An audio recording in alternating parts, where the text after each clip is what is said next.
Que lindo. E no livro a gente tem essa experiência do luto, né? E os personagens, como que eles vão se assim, qual que é a premissa para eles ir se ajudando a superar isso? Você pode falar um pouquinho pra gente, sem muito spoiler, mas só Vamos lá. pra dar mais um gostinho, sabe? Sim, então, como eu falei, a Ayla, ela é minha conterrânea. Eu faço com que todas as minhas protagonistas sejam do Maranhão. Então, ela saiu de lá do Maranhão para estudar na Coreia do Sul artes culinárias.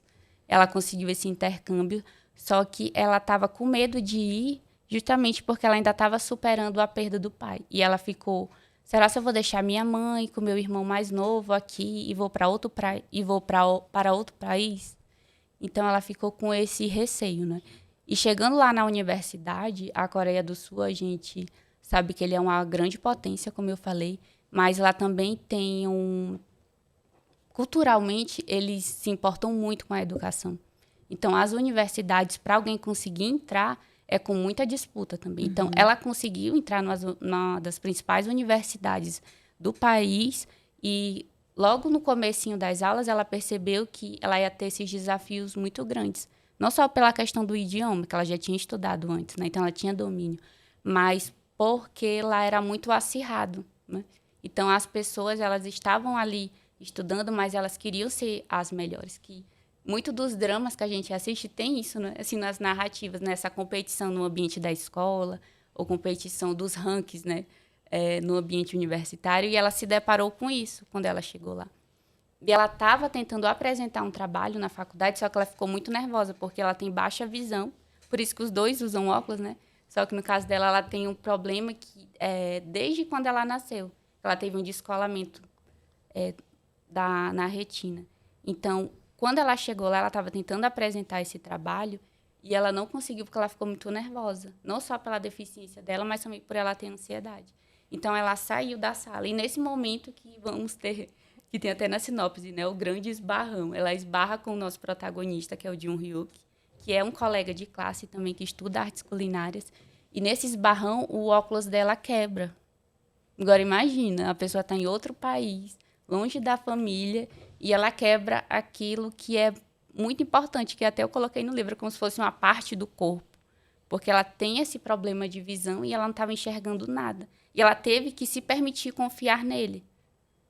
E foi a partir desse momento, desse desafio dela confiar em alguém, uma cultura diferente, um colega de classe que ela acabou de conhecer, que nós vamos desenvolver esse romance entre eles, entre a Ayla e o Ryuk. Nossa, que lindo.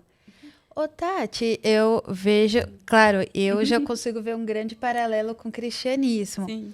Mas uma pergunta, Aninha, nem sei se você queria já fazer uma pergunta, mas uma dúvida que eu tenho. Você comentou naquele conto da 8ª série sobre a visão, Sim. e agora a gente volta a falar da visão. Sim. Tem algo, a simbologia da visão, né? Isso já até me faz o paralelo com a passagem que Cristo coloca a lama, né? E depois faz a retirada, para que a pessoa, parece as escamas caindo, né? De fato. Tem algo em relação à visão, algum testemunho, algo nesse sentido? Ou é só uma coincidência? Eu acho que é uma coincidência. Mas você falando agora faz sentido. Porque eu uso óculos desde criança. Então, o óculos que eu falei, ele é uma parte do meu corpo, assim, também. Eu, sem o óculos, não enxergo nada, né? E teve uma vez que, durante o retiro da igreja, o meu óculos quebrou. E eu fiquei, assim, desesperada. Aí o meu líder, eu lá me tremendo, meu Deus, como é que eu vou enxergar? O meu líder calmamente pegou o óculos, a lente e conseguiu juntar. Né? Então, eu tive que confiar em alguém para fazer isso por mim. Ah, né? Entendi. Então, essa questão de quando nós estamos em situações que a gente não está conseguindo enxergar ou ver, nós temos que confiar em alguém. Né? Sim. Então, para mim, também a relação deles simboliza muito a nossa confiança em Jesus, em Cristo. Né? Sim. E até uma segunda pergunta que eu tenho para te fazer. Eu não sei se vai ser muito delicada para esse momento, mas eu acho que algumas pessoas que estão escutando a gente, assim como eu, a Ana, irmã também passam por um processo de luto. Nessa jornada junto com Deus, o que você pode falar para as pessoas que estão passando por esse processo? O que Deus trabalhou em você nesse caminho? O que Ele te ensinou nessa jornada? Como que Ele te amparou? E agora, como esse testemunho ele pode ser realmente uma fonte de água viva na vida de outras pessoas?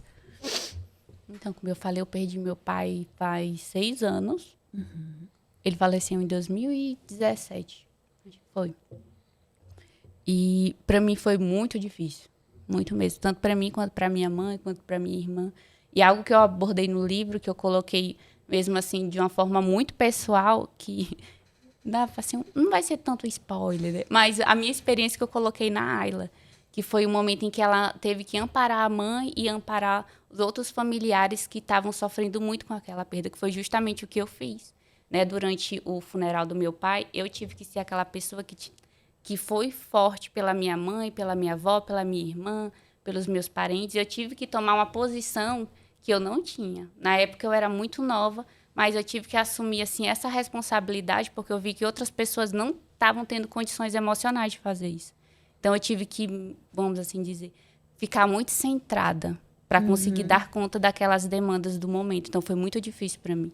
Mas o Senhor, ele me ensinou muito nessa jornada desses últimos anos. Principalmente sobre confiança, né? Que é o que eu trato muito no livro. Porque o meu pai, ele era um dos principais provedores da minha casa. Então, assim, a minha mãe teve que se tornar a principal provedora. Agora, imagina, eu tinha saído do Maranhão, estava no Piauí. Então, a minha mãe, ela tinha que, igual a Ayla, né? A mãe da Ayla, ela tinha que dar conta de cuidar da casa, mas ainda tinha que me sustentar fora. Então, foi um desafio, né? Mas eu vi assim, o cuidado de Deus de uma forma muito extraordinária mesmo, durante os anos da minha faculdade. Um cuidado muito grande também com a minha mãe, com a minha irmã, que eles ficaram no Maranhão, né? E o que eu mais aprendi mesmo foi sobre confiança. Porque tinha momentos que eu falava, mas meu Deus, não tem nem de onde é que eu vou tirar dinheiro. Mas o Senhor, ele abriu as portas e eu consegui bolsas na faculdade que não pagavam muito, né? Agora imagina que é você receber R$400 por mês. Que era o que eu recebia lá. Mas o Senhor, ele cuidou muito, que eu conseguia pagar minhas contas, ainda conseguia tirar o dízimo. Eu falo, não, eu não posso roubar o Senhor.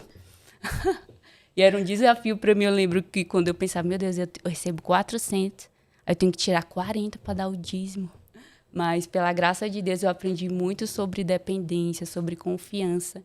E eu sei, assim, que os lugares que Deus tem me colocado hoje, como, por exemplo, estar aqui, foi através desse aprendizado de dependência e de confiança nele, né?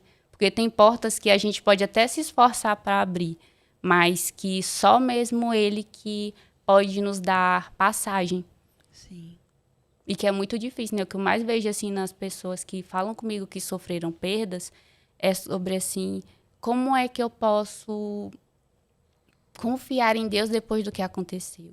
Ou como é que eu vou sentir consolo ou sentir paz depois disso que eu passei, né? Porque eram questionamentos que eu tinha também. Mas o que eu mais tanto coloquei no meu livro, quanto eu sempre falo, que eu gosto muito de escrever devocionais, né? Que eu posto bastante.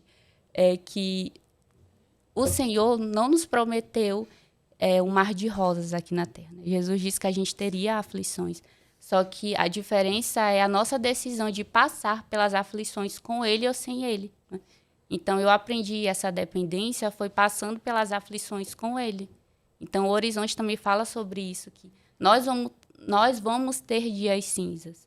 Nós vamos ter problemas, dificuldade, escassez, até mesmo a falta de algum recurso.